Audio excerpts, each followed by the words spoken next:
This is Goals and Grace with Certified High Performance Coach, Reverend Dr. Juliet Spencer. One practical framework and a faith truth to cut overwhelm and claim your calling. Ready to lead with love, not depletion? Let's go. You're standing at the refrigerator again. Door open, cold air on your face, and your mind running 12 tabs at once. And in that tiny pause, you feel it.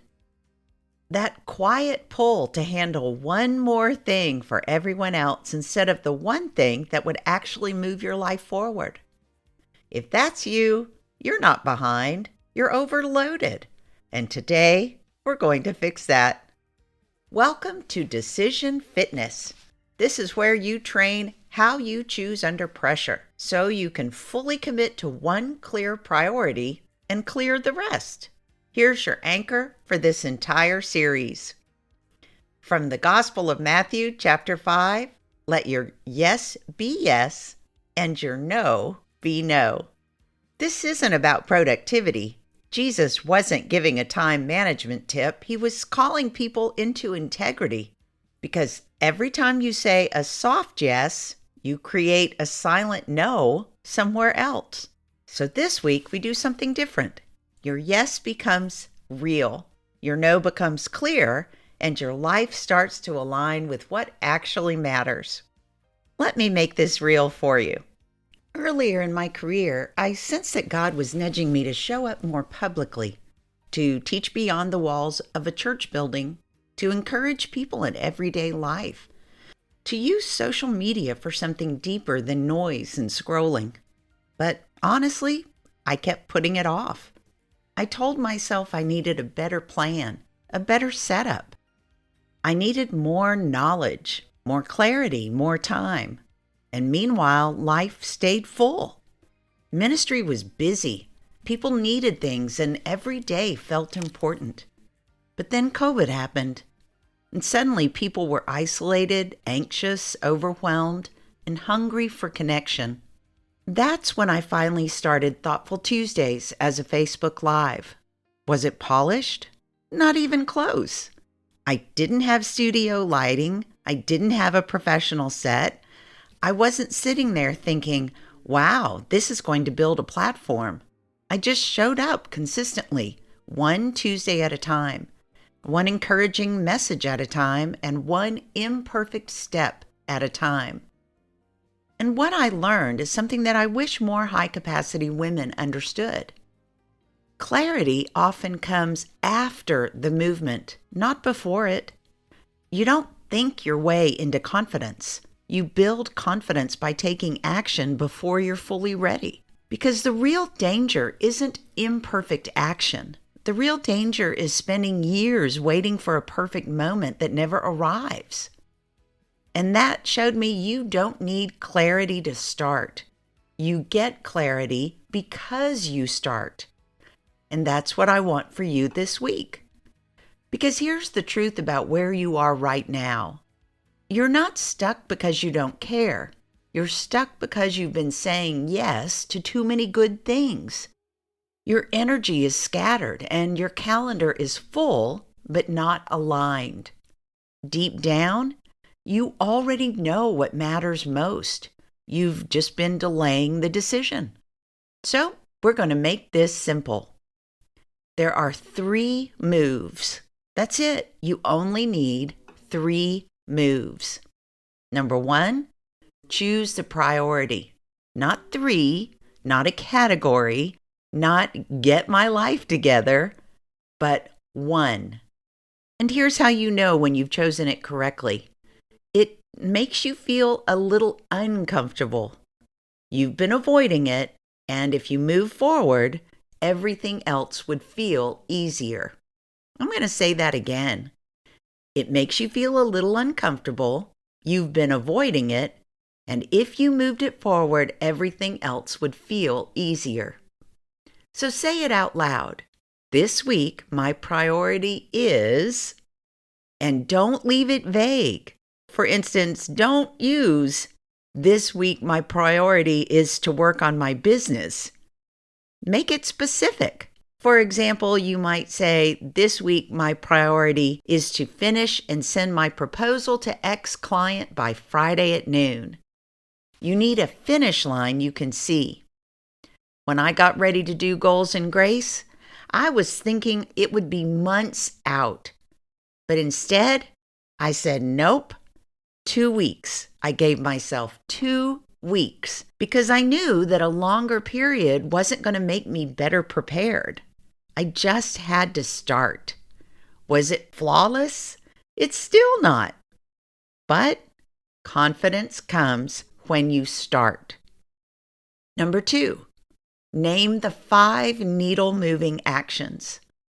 Now, this is not busy work. It's not organizing your desktop or your desk, for that matter. It's the 5 things that would make you say, yep, I actually moved this forward. I'm guessing you already know them.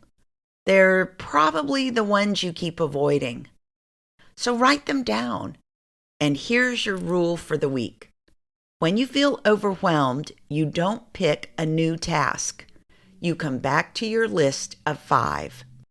Step 3, pause what doesn't serve it. This is where your life starts to change because it's where you stop being available for everything. So here's your bottom line. Use it exactly like this. I'm focused on an important priority this week.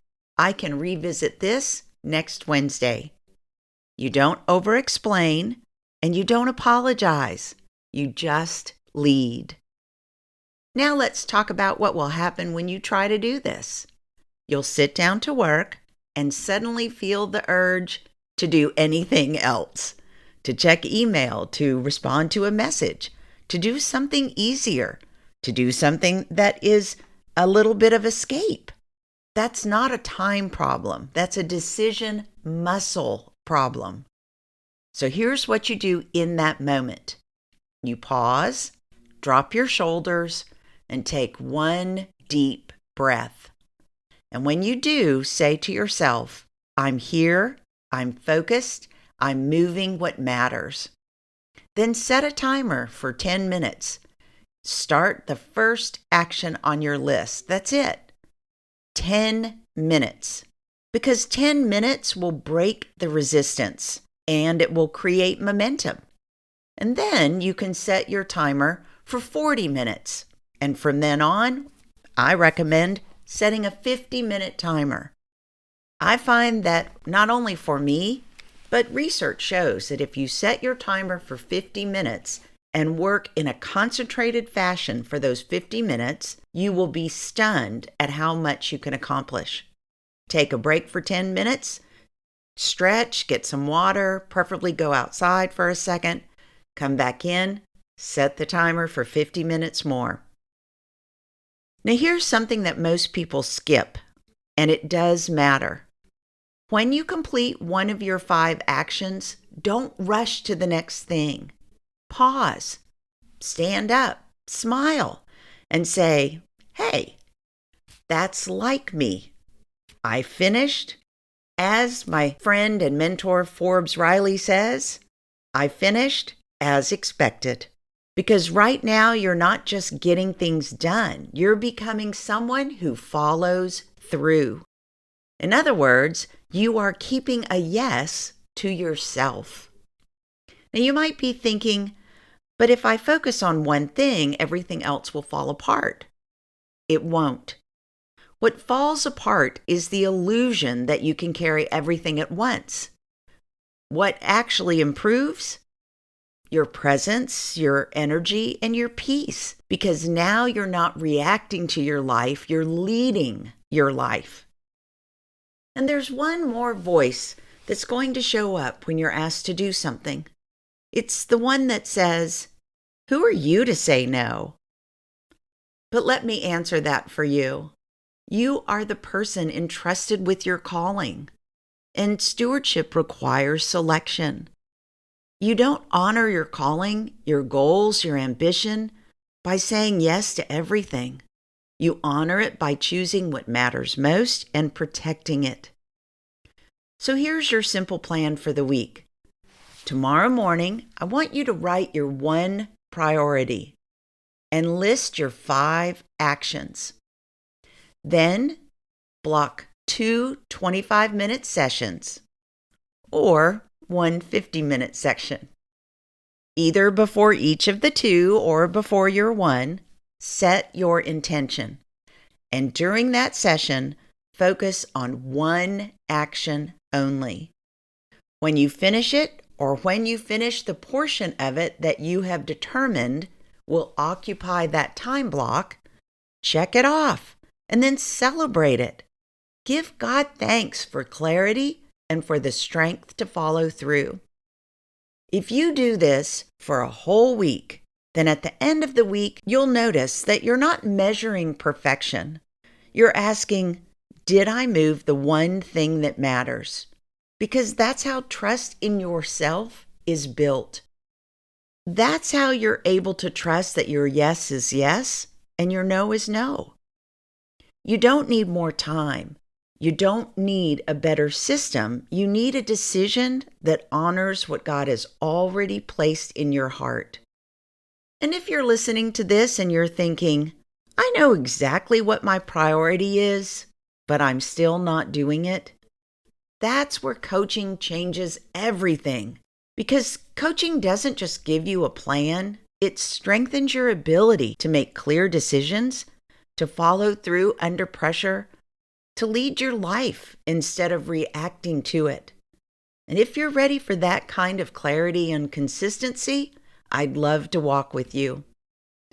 This week, let your yes be yes, choose the priority, and take the first step today. You don't need permission to begin. You don't need the perfect window to honor what's most important.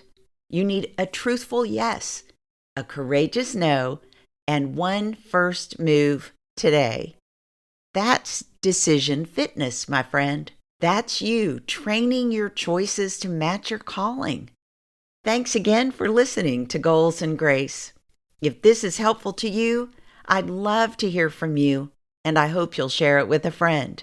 And if I can help you with coaching, please feel free to book a free 25-minute coaching call today. The link is in the show notes. Be well, my friend, and may God bless you with goals and grace.